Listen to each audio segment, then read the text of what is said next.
অনেকদিন পর নিজেকে নিয়ে কিছু কথা লিখলাম।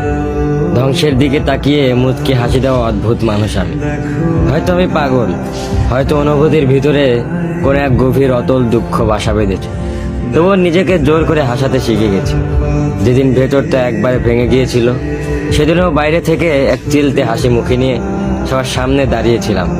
কষ্টগুলোকে আমি বন্ধু বানিয়েছি, একাকিত্বকে আপন করে নিয়েছি। মানুষ ভাবে আমি হয়তো সুখী, শক্ত, নির্লিপ্ত, কিন্তু তারা জানে না প্রতি রাত আমার এক একটা লড়াই। নিজেকে নিজেই বুঝিয়ে রাখি তুই ভালো আছিস, অথচ আমি জানি আমি ভালো নেই। ভেঙে যাচ্ছি প্রতিদিন একটু একটু করে, আর এই ধ্বংস হওয়াটাকে যেন ভালোবেসে ফেলেছি। আমি সেই মানুষ যে হার মানার আগে হাসে, কারণ জানি কান্না দেখিয়ে লাভ নেই। পৃথিবী শুধু শক্তদের মনে রাখে, দুর্বলদের নয়। তাই আমি অদ্ভুত, আমি অনুভূতির আগুনে পুড়ে যাওয়া নীরব যোদ্ধা।